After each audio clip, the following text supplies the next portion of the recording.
Hey guys, my name is Sam. I am the youth middle pastor here at New Life Church, Fort Smith. I just want to say thank you. Thank you for taking the time to watch this video, to invest some time into learning how to show up in a middle schooler's life, to maybe lead them to Christ or to disciple them further. There is probably not a more worthy calling, and if it is in your heart, we want to give you the tools of how to do that. And before we do that, I want to share just a quick story about the most interesting job I've ever had. See, I was in the internship at New Life Church and heard about this opportunity where this company remodels trucks here in Fort Smith, Arkansas, and then they deliver them across the country. Well, the cheapest way to deliver them is just to pay someone to drive it to that customer. And so I had nothing but time at the moment and needed a little bit of cash. And so I hopped in a truck in Fort Smith and we drove to Sacramento, California. This was quite a trip, and I noticed something right away, that in Fort Smith, just about every other street, there was a gas station. No problem. You need gas, pull off, no problem at all. But the further you got, eastern Oklahoma, Kansas, you start into like New Mexico and places like that, and you start seeing less and less gas stations, to the point where there was a sign that scared the living daylights out of me. It said the last gas station is in the next 232 miles. At that point, I said, I am getting gas and I'm gonna squeeze every bit of gas into that gas tank that I can, because I don't wanna miss this opportunity. I don't wanna get stuck in no man's land. And I think this is a metaphor for the spiritual lives of our middle school students. See, when they're young, man, they've got so many opportunities. In fact, it almost makes, there's nothing really stopping them from believing, right? The people that they know and they love believe and love Jesus, then why not?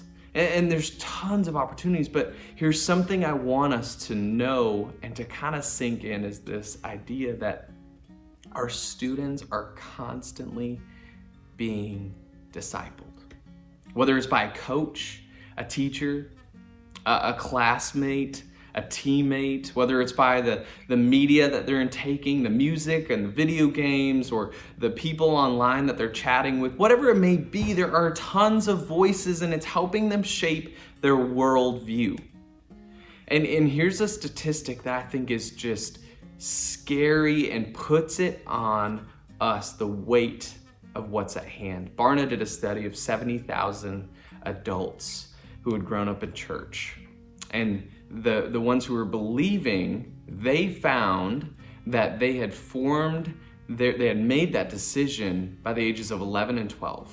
That was the kind of the tipping point of, yes, I believe this personally, I'm gonna pursue this. This isn't just my parents. And on the same side, those who weren't following Jesus traced it back to the age of 11 and 12, when they said, no, this is just, my parents dropped me off and this isn't something that I'm really gonna pursue personally, right?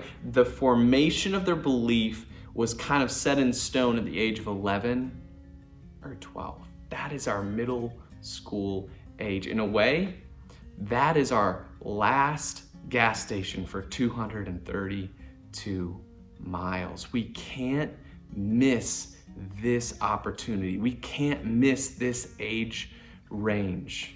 It is so important. And I want to just share something that I think is inspiring for all of us. And if you have a heart for middle school students, then this should be that fuel to your fire.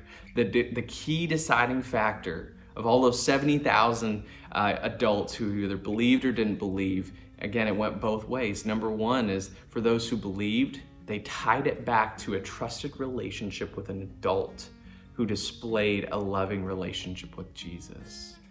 For those who didn't believe, they didn't have an adult in their life who loved Jesus consistently. So, how do we then be that relationship, that adult who shows them that loving Jesus is real, that it changes everything, that it is the most important thing in life?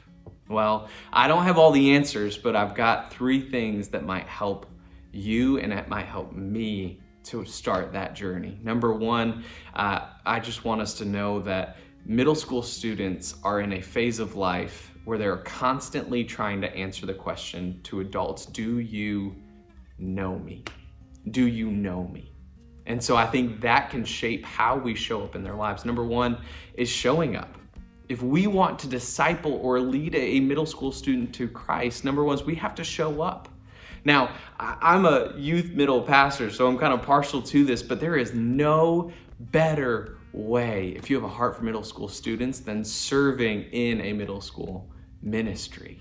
Man, just showing up weekend after weekend is incredible. And if there are events that you can go to and you show up, man, it shows them this person knows me, this person cares. But it's not just enough to show up. We need to show interest. We need to ask questions to them that show that we care about the whole part of them, right? Not just our agenda for their life, but show interest in the things that they're interested in.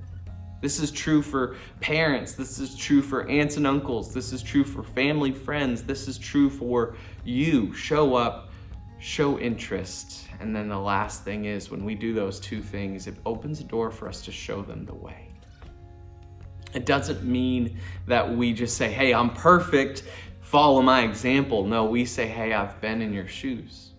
I was a middle schooler once too, and I struggled with this as well. But can I just share how my life has changed since I've followed Jesus? Can I show you the way that I've walked my life? Maybe show you around some of the mistakes I've made and show you what's really, truly important. Man, when we do that, I just want to stress the importance. If this is the last opportunity for a lot of these students for us to really show them that Jesus can change everything, it is well worth our investment to show up in their lives, to show interest, and to show them the way. I hope you're encouraged by this. I hope you understand that these are all things that we can do. May this be just a fuel to the fire of discipling and leading our middle schoolers to Christ. Thank you so much for being a part of this. Thank you for your heart for this next generation.